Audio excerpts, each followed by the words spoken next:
Hello everyone, it is I, Marioneck90, spokesman of all things delightful. All our lives we strive to guarantee our own safety.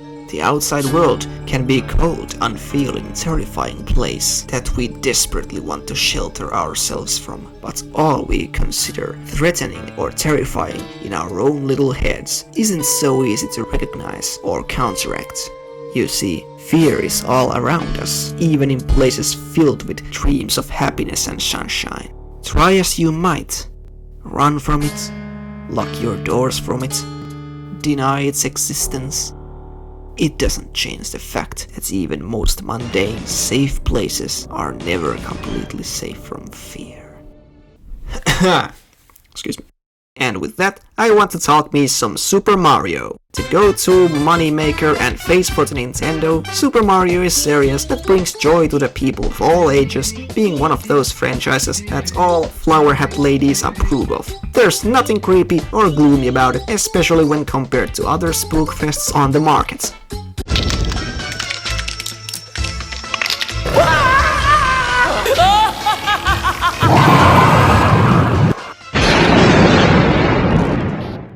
Well, I'm fucking liar. Continuing where we left off from my top 10 scariest things in Sonic the Hedgehog franchise, I do what I do best and give Mario the same treatment. Super Mario series is definitely not stranger to scary moments, whether it be from games or obscure German comic books. Once again, we'll take deep dark dive in spirit of Halloween and waltz through all Mario media, not leaving rock unturned, to find the spookiest of spooks, the creepiest of the creeps, to haunt this top 10. Few rules before we go any further. Once again, the scariness is in context of happy-go-lucky world of Mario, and we'll be looking at only the official Nintendo licensed material. So no references or cameos Mario's made in horror-related stuff, nor any fandom random, such as shitty creepypastas based on the games. Did I leave anything out? Oh yes, don't get lost in the dark. Now that I got the attention of the last sleepyhead watching, I present you top 10 scariest things in Super Mario. I hope you enjoy.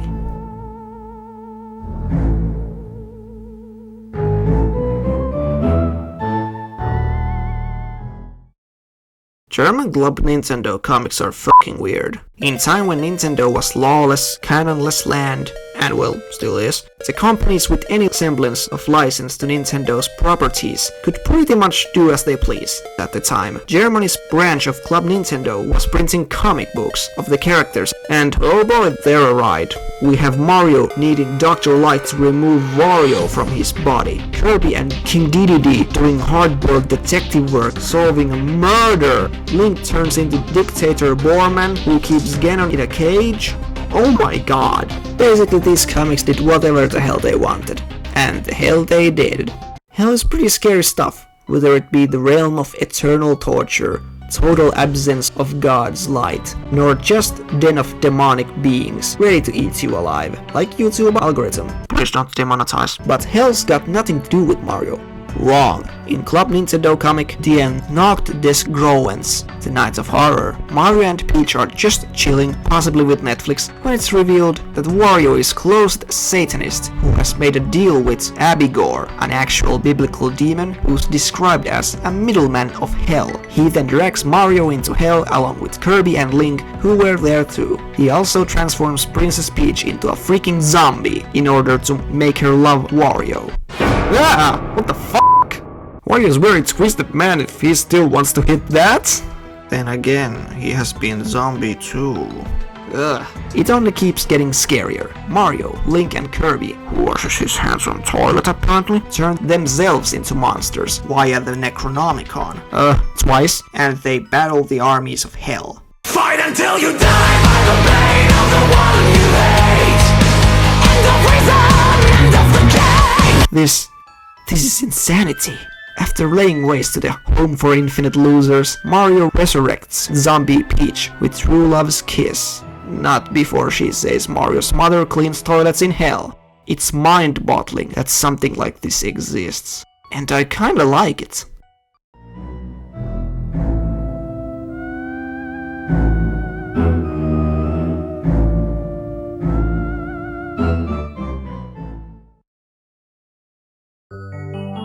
water. That elixir of life that birthed the primordial stooge we all are derived from. What mysteries it holds? What lies beneath the deep bottoms of these large bodies of blue?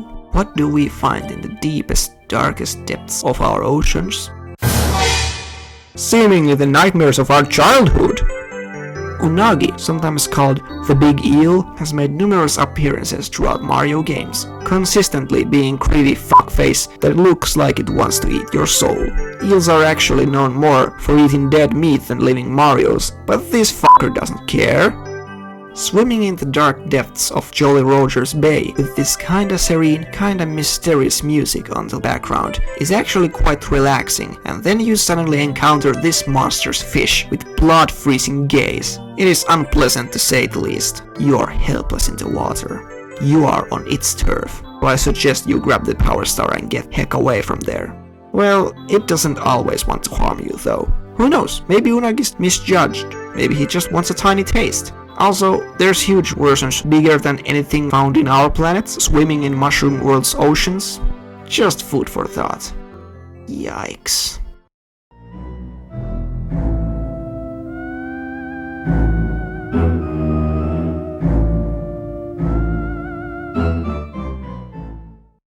Super Mario 64 really knows how to craft an atmosphere, whether it be beautiful yet mysterious Jolly Roger's Bay, or dark and unwelcoming Bowser levels. You'll find all sorts of feelings from the levels. Big Boo's Hound certainly crafts a peculiar atmosphere. The music and labyrinth of multiple doors make you feel isolated and uncomfortable, cautious even. Anything haunted can happen at any moment. You could get jumped right beyond the next door. When you have this uneasy feeling gnawing at you, you just want to catch your breath, welcoming any sign of relaxation. Oh, a piano. Finally something to take my mind off of the things.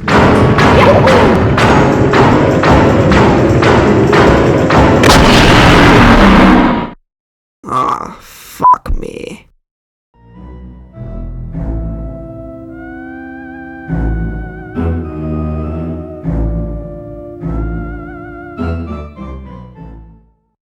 There's a lot of unsettling and unexplained things found in the video games that kind of do nothing other than possibly rob you of your sleep. Mysteries like Ica Town, Game Boy Camera, and Old Chateau go largely unexplained, other than asking why the fuck this exists. Even Mario series is not safe from creepy Easter eggs, such as the thing you encounter after waiting around the flagpole in Super Mario 3D Land for a certain amount of time.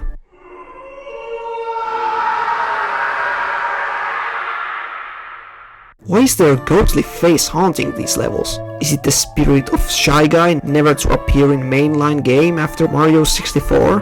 Perhaps an alien from Saucer also seen the game? No one knows.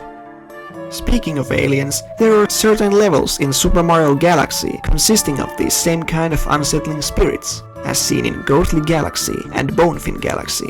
What am I seeing? What is this overwhelming torrent of souls seemingly spiraling towards oblivion? Was somebody at Nintendo a huge Berserk fan and wanted to reference the torrent of souls?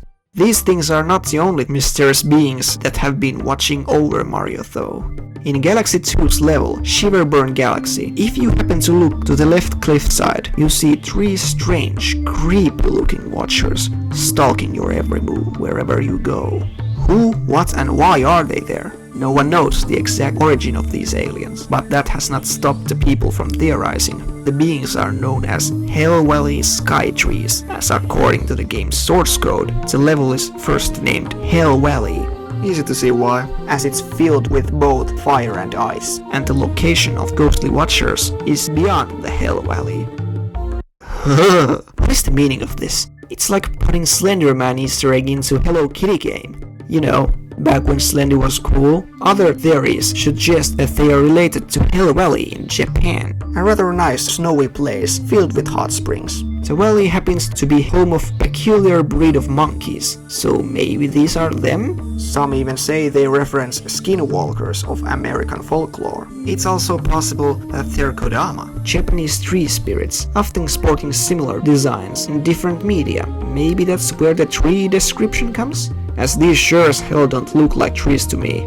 I don't know, man, maybe they're anti-spirals. I can't see the difference, can you?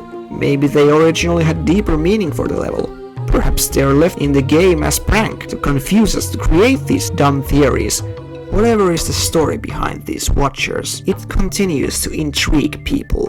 Why are these well-known creepy Easter eggs only at number 7? Their fear factor is in the mystery surrounding these figures. But in actual game, they do nothing. They're just there. So let's give away to more things that didn't happen. In number 6 we got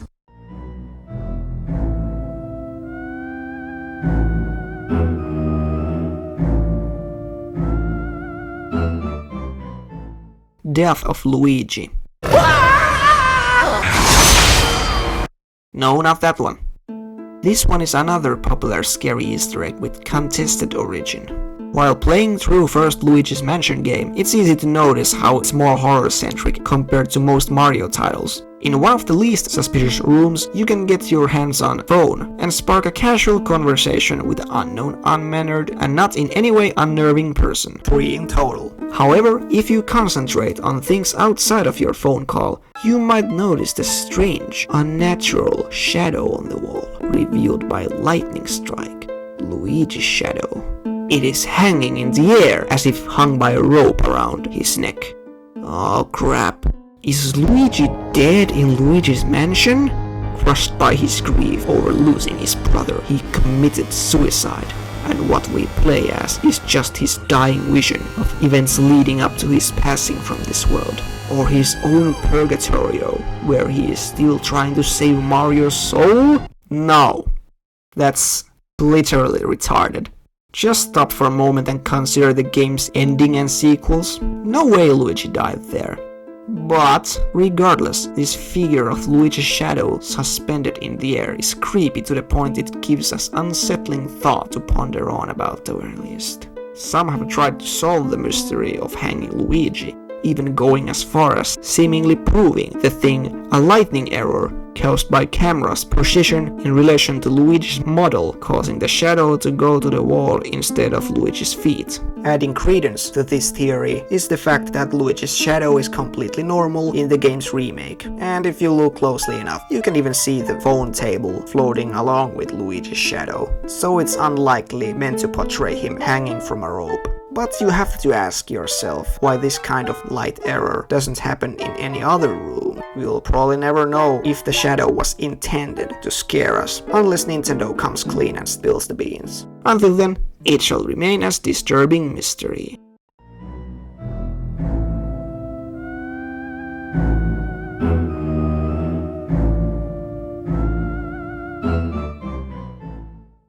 What would you be ready to do in order to save your brother? Assuming you have one. Would you go through hell and back to rescue them, face unimaginable horrors, and fight your worst fears? Would you be ready to face the harsh reality if your quest was to end in failure?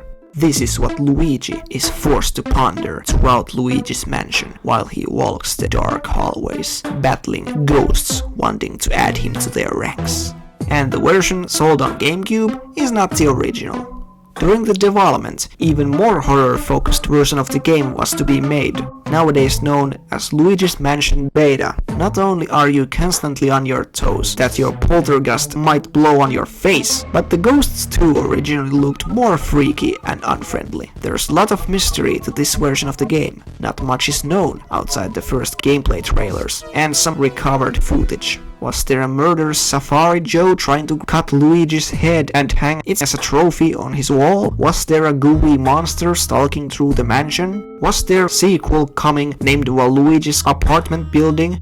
Not much is certain, but apparently, to maximize players' hurrying and hyperventilating, a timer was added, which upon reaching 0 would end the game, Majora's Mask style, and there's certainly nothing scary in that game. As the clock hits 0, Mario is lost to the mansion, forever knowing that his brother is gone, never to return, and that he was the one who let him down. What else is there for Luigi than to sink into despair? The only sane answer is insanity.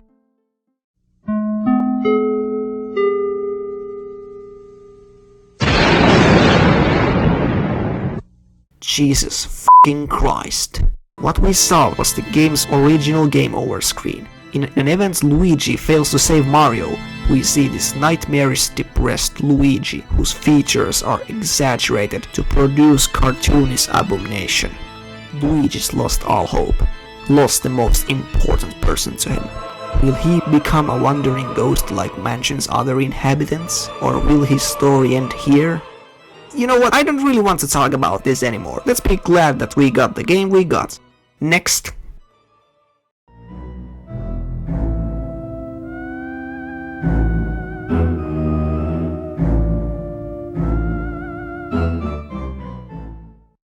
A long time ago, there was a town, a peaceful one. Then everybody got AIDS and died. The end. Nah, just kidding. Believe it or not, something even worse happened. A demon of unimaginable evil and power appeared, covering the land in darkness, releasing hordes of monsters and torturing her enemies in pits of 100 trials. The demon's power was absolute, to the point of creating the 7 crystal stars to remake the entire world as her image. In the end, the evil being was sealed away by 4 heroes, who all got cursed into living eternally as demons for their troubles. Still, it wouldn't take long for the monster to return to consume the very heavens. And sure enough, 1,000 years passed, and demon returned beyond the door it was sealed. The demon, called Shadow Queen.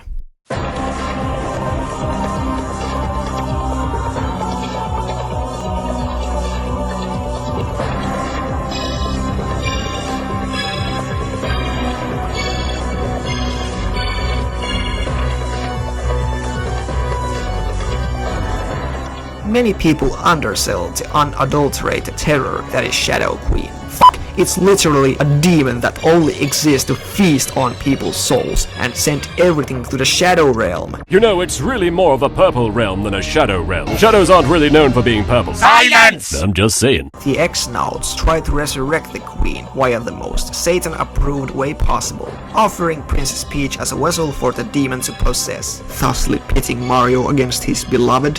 Dick move.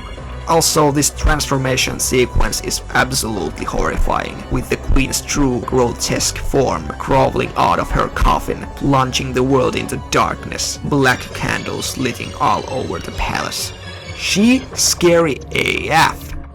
But considering Mario's RPG games are not strangers to evil beings of darkness escaping their eternal prisons to do away with the world, what makes Shadow Queen so creepy? If the demon covering the world in darkness and twisting reality itself isn't hardcore enough, she eats souls for breakfast. Just look at this shit where she devours all of the people on your audience. You can do nothing but watch as the dead hands feed the squirming and struggling people their queen. Now those innocents are added to ever-growing army of dead hands she uses to take even more lives for her own. Truly a terrifying final boss.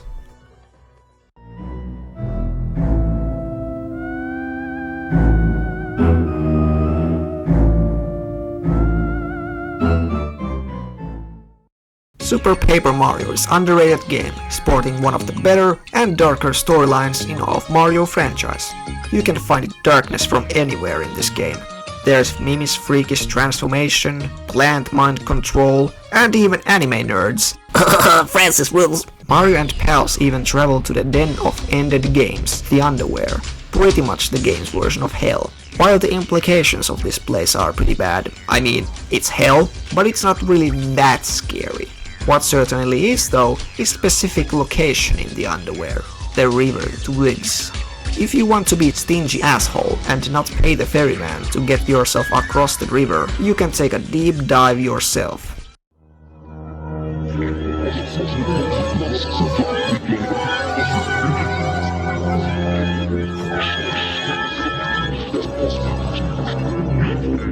Sweet merciful Buddha, what the fuck? Fuck. Nope, not doing that. That music. Did you know that the river is actually made up of the endless tears of the sinners, and that those submerged into this river of endless despair and sin will have their after games ended, their existence terminated, only a shadow of themselves remaining, a skeletal hand trying to drag others into sharing their horrible fate. Rated E for everybody! River Twigs, god I can't talk with this music on, draws obvious inspiration from Underworld, from Greek mythology, where flows the river Styx, the river of the dead. In one of the versions, drinking from the river will erase the memories/past of the soul drinking from it, and in other versions, the river itself houses the desperate souls of the sinners, trying to drag the ones traversing the river into it. Creepy creepiness aside, here's Marionic 90's Life Hacks of the Month. If you need to stay awake at work or studying in the middle of the dark night, search YouTube for River Twigs theme song voices translated. Trust me, there's like 20 cursed videos about it. Listen to one of those, and you won't be sleeping on the job anytime soon.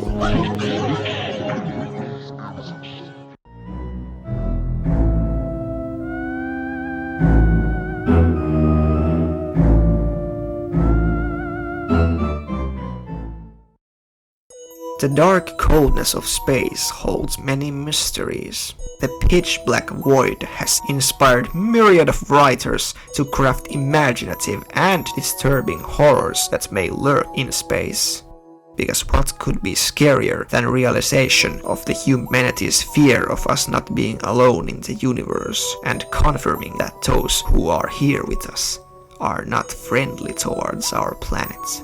Such things are called alien invaders, plausibly evil bastards here to take over our homes. Sounds like your spouse's family. But Shroobs from Mario and Luigi, Partners in Time, take it all to the next level. Shroobs are... man, where do I even begin? Well, firstly, these monsters look for a new home, a beautiful, living, lush world to call their own.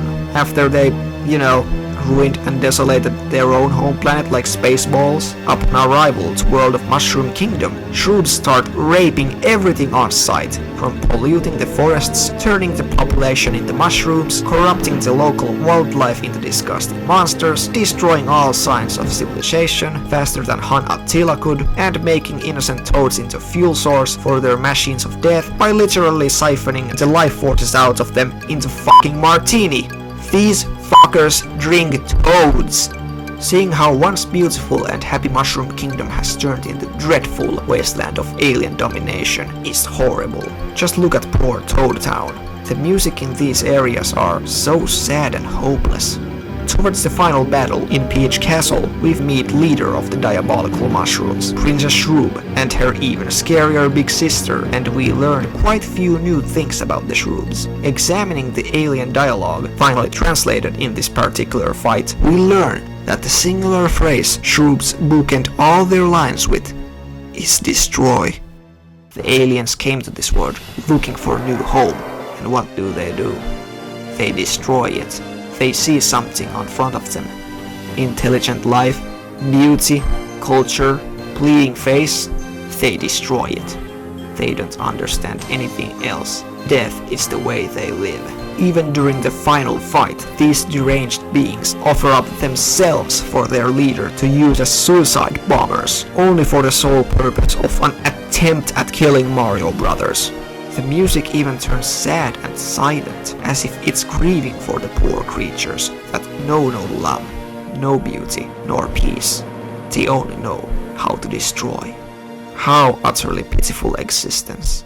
Fitting how baby tears are the thing that ultimately eradicates them.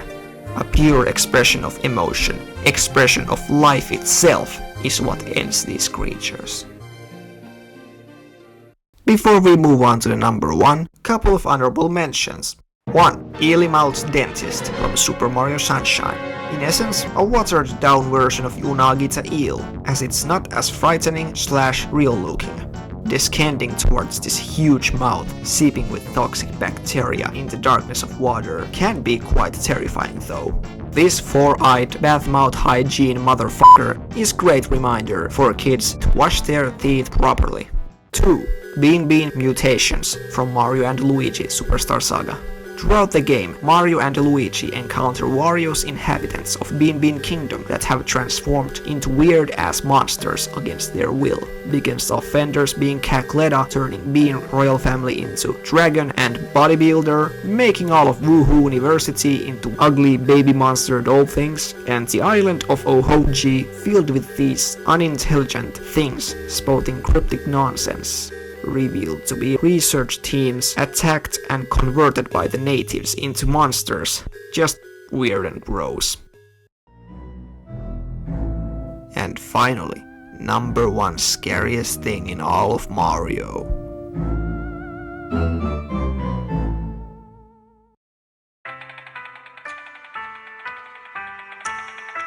Once upon a time, there lived a man and a woman in a faraway land. Strong was their love, no magic could achieve what they felt for one another. No priceless secret could compare to what they meant for each other. But that love, that priceless thing that gave the young man his only reason for existence, was taken from him by his very own father. Desperate, driven mad over his lost love, the man turned to the dark side, to the Dark Prognosticus, a book that held all of the future in it. From that book, he read the final chapter that foretold the end of everything, his means to end this painful, meaningless existence. All of it. Super Paper Mario is dark, and I mean really dark game. The whole premise of this story is that of Majora's Mask on steroids. Mario, Luigi, Peach and Bowser are recruited into another dimension to fight against Count Bleck, a madman that has acquired the Chaos Heart, the embodiment of pure chaos, with the power to create voids that wipe everything from existence, even whole worlds, which is exactly the Mad Count's plan. But this is Mario game, we can't have any of that happen, we are heroes, we'll stop it before it happens. That's what we thought until Sammer's Kingdom.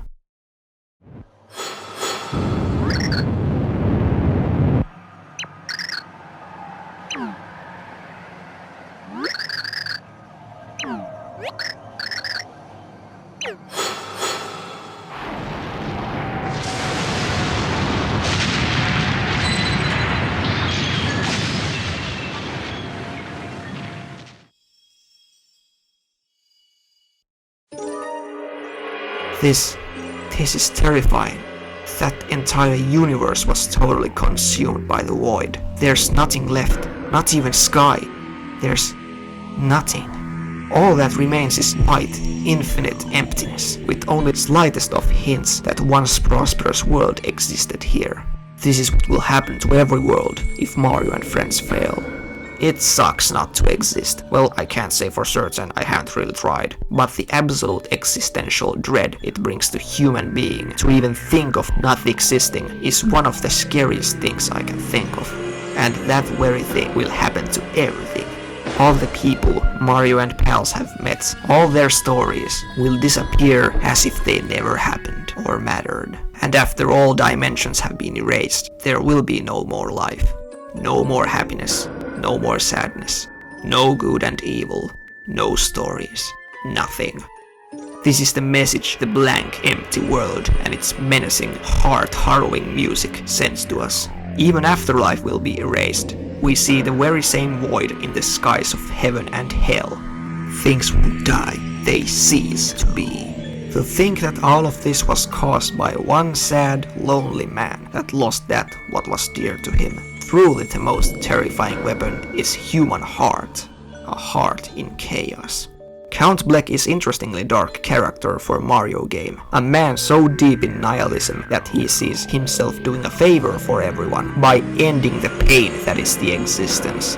But there's no salvation to be found in the empty world the monocle-wearing bastard sees. Only oblivion. And that's what makes it the scariest thing in all of Mario, past and present.